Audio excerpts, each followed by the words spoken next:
10,000 subscribers. This seems like a good time to talk about all the games I've been playing recently and what I might play next. Back when I hit 5,000, I had just about finished all the Crash Bandicoot and Spyro games I was willing and able to play, and was looking for other franchises to explore. The obvious way to go was with the PlayStation 2 icons Ratchet and Clank, Jak and Daxter, and Sly Cooper, and I've been playing them ever since. The original Ratchet and Clank was an interesting combination of platforming and shooting, but I wasn't expecting the story to be as good as it was. I enjoyed exploring the various planets and seeing Ratchet and Clank slowly become friends and heroes over the course of the game. I found the combat clunky at times, but it wasn't a big problem. Ultimately, this is a platformer with shooting and not the other way around, and although that balance would shift later, I think that's why this series survived when others did not. Ratchet and Clank 2 Going Commando is the game which really set the format for the series. The simple addition of strafing massively improves the combat. Arenas and spherical worlds appear for the first time, and weapons now gain experience to level up. More specifically to this game, I liked how many sci-fi cities there are, the three-dimensional spaceship combat, and the story with Megacorp and the Protopets, which has some genuinely great twists. It also has possibly the best soundtrack of any game discussed in this video, and I would call it the best Ratchet and Clank game. Ratchet & Clank 3 Up Your Arsenal has the best arsenal of weapons yet, also expanding on weapon upgrades, but otherwise doesn't innovate as much. The Galactic Ranger missions and associated vehicles were an interesting variation of the gameplay, but I missed the spaceship combat and felt the Tyranids were a bit too dominant as enemies. The story was great and rounds out the trilogy very nicely, but I thought the pacing was a bit off, with a very slow start. But overall, it's definitely a great game. Ratchet Deadlocked was a great example of expectations versus reality. I went in expecting a fourth mainline Ratchet and Clank game and was disappointed. The game has very little platforming or exploration, and I ended up taking a break because it just didn't grab my attention. After watching a number of videos on the newly released Crash Bandicoot 4, I came back to it with a fresh perspective, rushed through the rest of the game and really enjoyed it because the combat is really good. This is a shooter, not a platformer, and the story may have started slow, but it managed to surprise me with almost an hour of gameplay after I thought I had finished. Ratchet & Clank's size matters, somewhat ironically, feels like a very short main title. Weapon damage feels a little weak compared to other games, the story perhaps more predictable. The shrink ray gimmick is used well. There's nothing which really stands out about this game, nothing I'd really complain about either. It's just a decent handheld spin-off. Secret Agent Clank is an interesting one. The Clank gameplay is actually good, basically like Ratchet with added stealth mechanics, but there's not enough of it. Vehicle levels, gadget puzzles, arena fights, and Quark's silly stories. Any of those could have been good, but with all of them there's just too much going on. The game lacks focus. And don't even get me started on those terrible rhythm minigames. It's frustrating because it could so easily have been a good game, if only Secret Agent Clank had been a bigger part of Secret Agent Clank. At this point I took a break from the Ratchet & Clank series, mainly because I was having audio issues with Tools of Destruction, but also because I enjoyed the stealth elements in Secret Agent Clank, and it made me even more curious to try another stealth platformer. Sly Cooper and the Thievius Raccoonus was exactly what I had hoped for. It has linear levels with fluid movement and relatively challenging platforming. The laser beams make for a simple but effective stealth system. It also rewards completionists, as clue bottles unlock new moves. The overall structure is of an old-school platformer, with a number of levels and minigames required to challenge the boss of each episode. The story is just as simple, with Sly trying to recover the Thievius Raccoonus from the gang who stole it and killed his father years ago. However, the final episode is a gauntlet of challenges with a deeper story leading to a great final boss, perhaps more indicative of the direction the series would later take. Sly 2 Band of Thieves is the game which really set the format for the series. Bentley and Murray are now fully playable with their own movesets. Each episode has a big open area plus some interior locations and consists of a series of missions in preparation for a larger heist. I was skeptical at first, but quickly realized this was much more suited to a game about thieves, and would probably call it the best game in the series. It also has an excellent story with many of the game's 8 episodes ending on cliffhangers, and there are some great twists along the way, which kept me guessing almost right up to the end. Sly 3 Honor Among Thieves takes a different approach to story, with each episode being largely self-contained as Sly tries to recruit new members in preparation to retake the Cooper Vault, which makes for a less interesting story overall, but with an epic conclusion.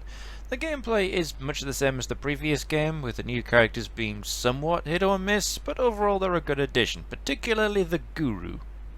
Sly Cooper Thieves in Time may seem a little out of place at first, but the time travel really fits the series' theme of family legacy. The gameplay is much the same as previous games, with the Cooper ancestors each adding their own twists, but without overshadowing Sly himself. Each episode has a largely self-contained story, but links into an overarching plot, which I think works well.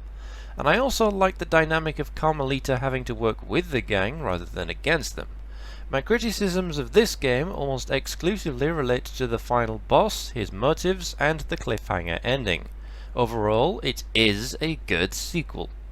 Jak and Daxter the Precursor Legacy is in some ways a very old school platformer.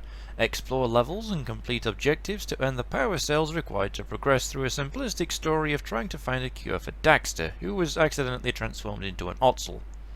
Jak's moveset is simple but effective, pretty much what you would expect from the developers who created Crash Bandicoot. But this game's real strength is its levels, a real variety of different settings in this colourful and relatively open world of magical eco and ancient precursor technology, with a full day-night cycle and no loading screens, a huge technical achievement for the time. Simple in concept perhaps, but a joy to play. Jak 2 could hardly be any more different from its predecessor, featuring a cyberpunk setting in the dystopian future of the sprawling Haven City. The overall tone is much darker to match, and the game has a very strong story with multiple plot threads and interesting interactions between a variety of characters. Almost every mission is related to the story, and it resolves in a very satisfying way which changes how you see the whole thing. As for gameplay, Jak's core moveset remains much the same, but now incorporates weapons and has a greater emphasis on vehicles and combat. This really shouldn't work as a sequel, but for the third time in this video, I have to say the second game is the best. Jak 3 feels like a case of throwing ideas together and it not quite working as intended. The gameplay is still great, even expanding on the weapon selection from the previous game. The Wasteland is a fine addition featuring desert vehicles in the city of Spargus, but much of it feels like missions for the sake of missions, very separate from other events in Haven City. The story has a lot going on and doesn't really link things together all that well, until it suddenly does. The endgame in particular was a lot of fun, with one of the most unexpected reveals I've ever seen. Oh my god. Jak X Combat Racing takes the desert vehicle gameplay from Jak 3 and turns it into a full-blown racing spin-off. With weapons, of course, and a surprising variety of different game modes. It even has a decent storyline. For a spin-off game, this was a lot better than it really had any right to be. Daxter is a spin-off game which explores how Daxter came to free Jak at the start of Jak 2. The bulk of the game features Daxter working as a bug exterminator around the city. The gameplay and level design are fine, the story pacing is odd, but it executes its premise well. If this was a main title, I might be more critical of it, but for a handheld spin-off, it's genuinely very good. Jak and Daxter The Lost Frontier is an interesting one. It keeps the gunplay of Jak 2 and 3 while also bringing back coloured eco powers reminiscent of the first game, and these combine very nicely for some of the best combat in the series. It also introduces planes with aerial combat, and that was also good, but I felt they got the balance wrong. There were too many flying missions and not enough on the ground, particularly towards the end of the game. The story and locations are also very separate from previous games, not necessarily a bad thing, but I felt the game needed to be longer and have a better villain to really pull it off. This is not a bad game, just flawed. Returning to the Ratchet and Clank series, Tools of Destruction was exactly what I wanted to see, a full-length main title.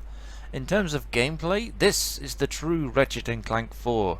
Very familiar, clearly based on the third game, with some great new weapon concepts and some familiar favourites too. It has pretty much everything you would expect, with some minor new additions like Raritanium-based weapon upgrades. The story is where this game really makes its mark though.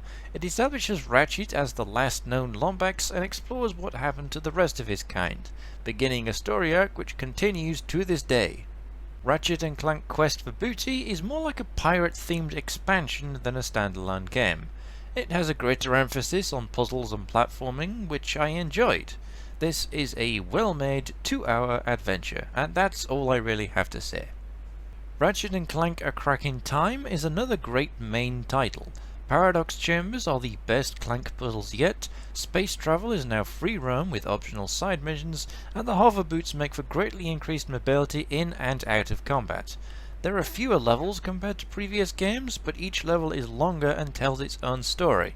Indeed, the story of this game is probably the best in the series, with Ratchet and Clank each on their own adventures exploring their respective backstories, amid a crisis which threatens the whole universe, all of which leads to a truly epic conclusion. Ratchet and Clank All for One is a spin-off game which focuses on co-op gameplay, and it does a good job of that, even in single player. Having Quark and Nefarious along was a great idea, but otherwise the story is rather lackluster. It's a decent game, and better than I expected, but no more than that.